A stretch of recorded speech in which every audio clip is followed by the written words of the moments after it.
Baik, Assalamualaikum warahmatullahi wabarakatuh. Baik anak-anak, kita lanjutkan pelajaran kita kemarin ya. Kemarin kita sudah mempelajari macam-macam pola bilangan. Yang pertama adalah pola bilangan genap, ganjil, dan persegi ya. Hari ini kita lanjutkan macam-macam pola bilangan. Jadi selanjutnya adalah pola bilangan persegi panjang, yaitu suatu barisan bilangan yang membentuk suatu pola persegi panjang. Nah, sama seperti kemarin, urutan pertama disebut sebagai U1 atau pola ke-1, pola kedua atau U2 dan seterusnya. Nah, rumusnya adalah UN sama dengan N dalam kurung N ditambah 1. Misal, kita akan menentukan pola keempat ya, atau urutan keempat. Ya, ingat, N itu adalah suku selanjutnya. Misalnya, kita akan menentukan suku keempat. Kita tulis kembali rumusnya. Kemudian, N-nya kita ganti dengan 4 atau urutan keempat. Kita ganti semua N-nya menjadi 4 ya, berarti N dalam kurung N ditambah 1. Sehingga, pertama kita kerjakan yang di dalam kurung dulu ya. Berarti di dalam kurung itu adalah 4 tambah 1 sama dengan 5. Nah, kemudian 5 ini dikalikan dengan 4 yang di depan tadi. Sehingga 4 dikali 5 sama dengan 20. Sehingga pola keempat adalah 20. Nah, selain itu kita juga bisa menemukan rumus lain. Seperti U1 itu, perhatikan ya yang angka 2 itu. Berarti 1 dikali 2 sama dengan 2. Kemudian untuk pola kedua, 2 dikali 3 sama dengan 6. Kemudian pola ketiga itu 3 kali 4 sama dengan 12. Dan pola keempat 4 kali 5. Nah, di sini kita melihat pola 1 kali 2, kemudian 2 kali 3, kemudian 3 kali 4, 4 kali 5, dan seterusnya. Ini untuk pola persegi panjang. Jadi rumusnya adalah UN sama dengan 1/2 N dalam kurung N tambah 1. Ingat ya, keterangannya N itu adalah suku selanjutnya. Misalnya kita akan menentukan suku keempat, pola bilangan segitiga ya. Kita tulis kembali rumusnya.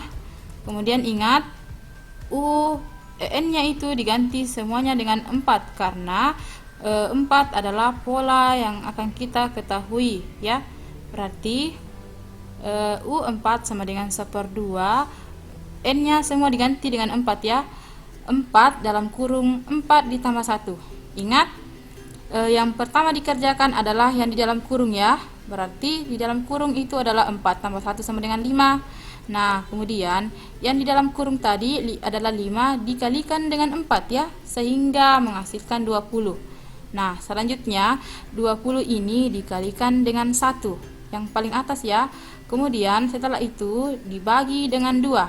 Nah, berarti 20 dibagi 2 sama dengan 10. Nah, sehingga pola keempat adalah 10 ya. Baik, selanjutnya adalah pola bilangan segitiga Pascal, yaitu sebuah teori angka binomial yang terbentuk dalam sebuah segitiga yang dibuat dengan menjumlahkan elemen atau anggota yang berdekatan dalam baris sebelumnya. Nah, seperti ini. Nah, selanjutnya kita akan menjelaskan bagaimana bisa mendapatkan angka seperti ini. Nah, pertama, angka 1 paling atas ya. Nah, kemudian di samping kanan kirinya diletakkan angka 11 ya. Nah, yang paling atas itu disebut dengan baris pertama atau baris 1 atau pola ke-1. Kemudian yang kedua ini adalah baris kedua atau pola kedua. Nah, bagaimana cara menentukan baris selanjutnya atau baris ketiga atau pola ketiga, yaitu dengan menjumlahkan 2 angka di atasnya atau elemen anggota yang berdekatan. Nah, 1 ditambah 1 sama dengan 2. Kemudian di samping kanan kirinya diletakkan angka 1 masing-masing ya. Ini untuk baris ketiga. Nah, untuk baris keempat berarti kita tambahkan ini 1 dengan 2 sama dengan 3, sama dengan ini 2 ditambah 1 sama dengan 3. Kemudian ingat, di samping kanan kirinya diletakkan angka 1. sehingga inilah baris keempat. Nah, sama dengan untuk baris kelima dan baris keenam, sama caranya dengan yang tadi ya, kita menjumlahkan angka yang ada di atasnya. Nah, kemudian kita perhatikan kembali pola ke-1 atau baris ke-1. 1 ditambah 0 sama dengan 1 atau 2 pangkat 0. Ingat, dalam matematika itu bilangan yang dipangkatkan dengan 0 hasilnya 1. Nah, untuk baris kedua, ini 1 tambah 1 sama dengan 2 atau 2 dipangkat 1. Nah, begitupun dengan baris ketiga. Perhatikan baris ketiga ya. 1 ditambah 2 tambah 1 sama dengan 4 atau sama dengan 2 pangkat 2. 2 pangkat 2 itu artinya 2 dikali 2 ya. Kemudian yang ketiga, baris keempat, 1 ditambah 3 tambah 3 tambah 1 sama dengan 8 atau 2 pangkat 3. 2 pangkat 3 itu bukan 2 kali 3 ya, tapi 2 dikali 2 dikali 2. Jadi 2 itu dikali sebanyak 3 kali ya. Nah, sehingga rumusnya adalah UN sama dengan 2 pangkat N kurang 1. Ingat ya, N-nya itu adalah suku selanjutnya. Misal, kita akan buktikan ya. Perhatikan baris kelima. Misalnya kita akan buktikan berapa jumlah semua baris kelima. Nah, misalnya kita ganti N-nya dengan 5. Berarti UN sama dengan U5 sama dengan 2. N-nya tadi kan kita ganti 5 kurang 1. Ingat ya, kita kurangkan dulu pangkatnya. Berarti 5 kurang 1 sama dengan 4. Sehingga U5 sama dengan 2 pangkat 4. 2 pangkat 4 itu bukan 2 kali 4 ya, tapi 2 dikali 2 dikali 2 kali 2. Jadi 2 pangkat 4 itu artinya 2 dikali sebanyak 4 kali. Sehingga 2 dikali 2 kali 2 kali 2 sama dengan 16. Nah, coba perhatikan di baris kelima. Angkanya adalah 16 ya. Yang 1 tambah 4 tambah 6 tambah 4 tambah 1 sama dengan 16.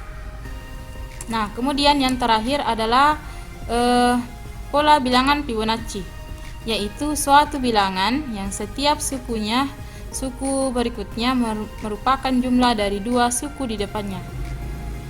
Nah, misalkan suku pertama dan kedua atau pola ke-1 dan kedua adalah misalnya angka 1 dan 1 ya. Ini pola 1, pola kedua. Misalnya kita akan menentukan pola ketiga atau U3. Berarti kita menjumlahkan ini, menjumlahkan U1 dengan tambah 2 atau 1 tambah 1 sama dengan 2. Berarti pola ketiga adalah 2. Nah, untuk menentukan pola keempat, kita jumlahkan lagi pola 2 suku di depannya. Berarti pola kedua ditambah dengan pola ketiga, atau U2 tambah 3 sama dengan 1 tambah 2 sama dengan 3. Sehingga pola ke-4 adalah 3. Nah, begitu seterusnya. U3 ditambah U4 sama dengan 5. Sehingga pola kelima adalah 5. Nah, begitu pun dengan pola selanjutnya. Kita menjumlahkan dua suku sebelumnya. Baik anak-anak, sampai di sini penjelasan saya. Mudah-mudahan bisa dipahami dengan baik. Terima kasih. Billahi fisabilil haq, fastabiqul khairat. Wassalamualaikum warahmatullahi wabarakatuh.